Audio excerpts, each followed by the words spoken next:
Hello, everyone, and welcome to another Customer Service Champions training video. My name is Tal Schnell. I'm your customer service coach, speaker, and mentor. I'm delighted to present this topic to you today because I think many of us want that GPS, a direction for our leadership. We want to know, are we doing the right thing? Are we acting with values and purpose to make sure that we are aligning our people with all of those things that create momentum for our organization? And use these questions. I'm going to be talking to you about 5 questions that you can use as a tool of reflection to measure whether you are really leading in your organization, community, and your family. It applies to many different aspects. And I thought I'd share them with you as I do this daily to see if I'm aligned with my values, vision, and purpose as a leader. Because once you're aligned with that, then you know you're taking the right way and becoming the right kind of a person, becoming the right leader, as I call it, a person with character and values that can lead others to success. So let's talk about those 5 questions. And one of the reasons I thought about it, you may wonder, how did you think about those 5 questions and why do you want us to use those questions? I keep reflecting on people who made a difference in my life, people who became mentors to me and continue to lead with influence and lead with value. And they have, themes, characteristics, attributes that really make them leaders in my mind, and I really truly look up to them. And I thought about putting together a series of video for us so we can be more engaged. One of the things that we're looking at that came out recently is the state of the American workforce, and there was a little bit of improvement on engagement, but one of the reasons I want you to use those 5 questions is because if you do those 5 things and you're reflecting on those every day, then the level of engagement, your engagement as a leader, will increase in your organization because there's truly the reality is that there is a lack of engagement from both leaders and people in their organization. It went up incrementally by only 3% from 4 years ago, and that's not much, which means we've got a lot of work to do as leaders. And that's one of the reasons I want you to take those videos as a training and development for your leadership there in wherever you're leading, community, family, organization. This applies to all kinds of leadership platforms that you can use and have a reflection at the end of the day. Also, opening the day with those questions: how can you be more of that? Because one of the reasons that things came out the way they came out is because the old way of leading people is coming to a halt. It's coming to, people want to see changes.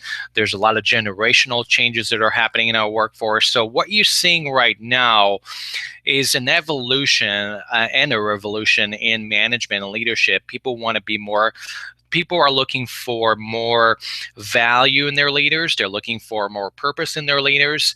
But in order to do that, you have to be that person and engage a leader. So let's talk about those 5 things that people are asking about their leaders.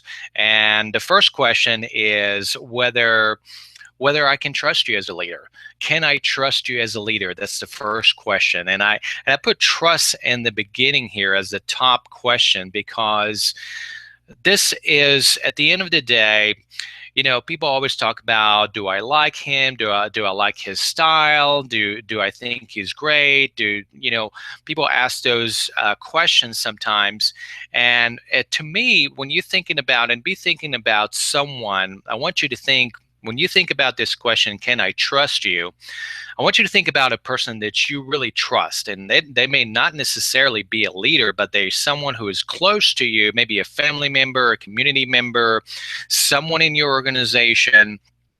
I want you to think and to reflect about what makes this person someone I can trust. I mean, there are certain characteristics. And for me, it's about integrity, meaning that your actions and words are aligned and you're a person that I can truly, truly trust, someone that would listen, someone who cares, someone who has credibility and competence, and someone who leads with character. That's what trust is about. So someone who is truly has your best interest at heart, and they are there to keep you safe. And when I say safe, people sometimes take it the wrong way. Being safe means that you will be heard and valued and acknowledged, because that's what people want. They want to know that their leader has empathy, and empathy creates trust with communication, and that's what trust is all about. So they're not small things or easy things, but if you go back, and this is why I challenge you as a leader, if you go back to your people and ask them, it's the question about trust, and how you frame that question is up to you, but you really need to know the number one evaluation of your leadership would be going back, what can I trust this person? And so that's very important as we tackle number one here. Can I trust you?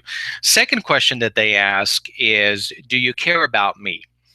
And then this things about caring is, people say, you can't measure caring, you can't measure these things.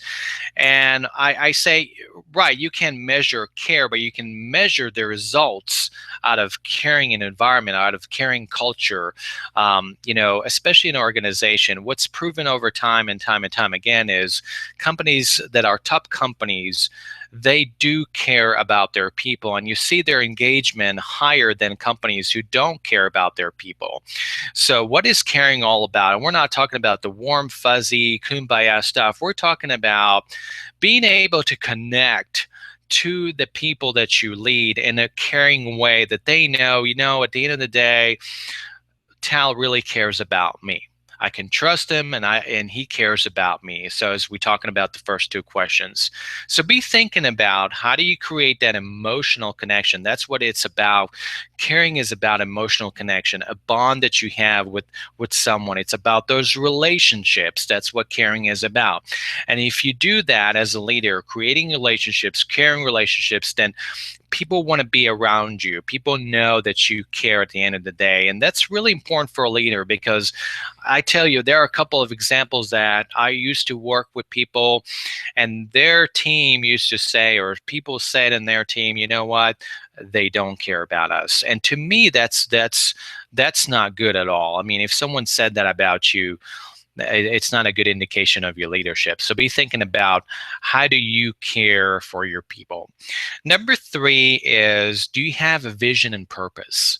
It's good to have the first two, but if you don't have the vision and the purpose in your leadership journey that you're taking with other people, they simply won't follow someone who doesn't have direction, a clear direction, a long-term objective, someone who has a meaning and purpose into why they're doing what they're doing. So I know there's a lot of discussion about Simon Sinek, the power of why, begin with the why. And it's true. If you're a person who has leadership is all about drinking the Kool-Aid, that you are really hungry, someone who is passionate about the vision, someone who has the long-term strategic view of what are we going to accomplish together. That's the vision. And why do we want to accomplish it? Why is it so important for us to accomplish that, so we can become a great company, a great business, a great family, a great community?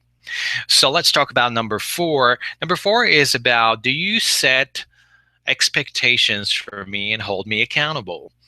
People may think about this, gosh, what do you have to do in order to do that?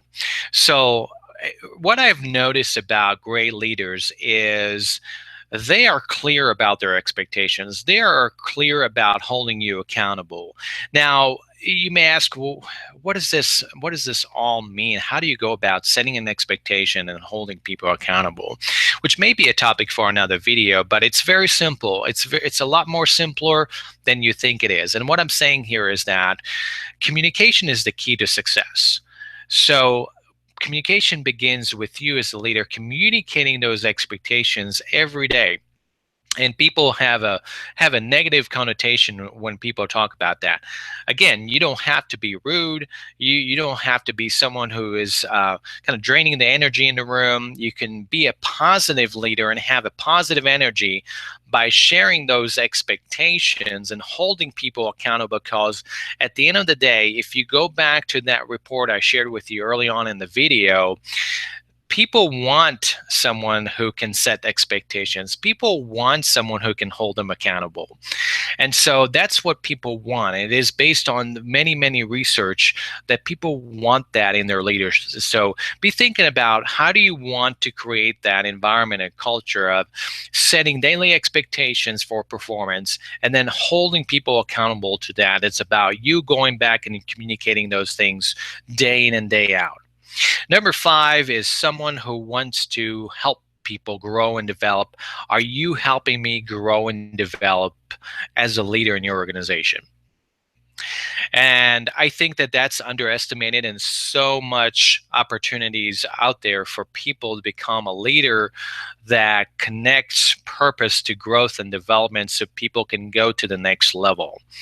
I think we're not doing that enough nowadays. And the reason I share this with you is because I remember when many companies and businesses around the world had more resources and more tools and obviously more budget for training people. But think of it as a small community. Think of it as a small village and how you want to approach learning and development and growth for people. I remember that someone trained me and developed me and still continue to do so regardless of the resources available. One of the things that people want in their leaders is to be the chief development officer. They want someone who has the capabilities to coach them, to develop them, to grow them to the next level. That's what they expect of leaders today. And so you have to ask the question yourself is, what do I do in order to create that environment in my organization that helps people grow, that helps people develop to the next level? I mean, I want to be developed to the next level and take the next assignment, the next project, and advance, but without someone there to do that with, and I won't have that someone. So be thinking about someone in your organization today that you can develop and grow, and you can really plant the seeds of growth in them and see their potentials. I really love what people say that great leaders see the greatness in others. When you do, you become a great leader because you're seeing potential. Otherwise, you wouldn't be hiring these people to begin with and to be in your company and your business. Your business growth is the people's growth. And if they come up with innovative ideas, developing creative products, developing creative relationships that help your organization scale up to the next level. So I thank you so much for watching this video. Let's connect and see how those 5 questions can help you become a better leader. This can be a great tool for your organization out there that is a self-reflection of your leadership. And I know many of these things are intangible things, but if you don't do them, then the tangible results won't be there for you. So I thank you so much. My name is Tal Schnell. I'm your customer service coach, speaker, and mentor. Let's connect together and see how we can take good service to great service in your organization. Take care.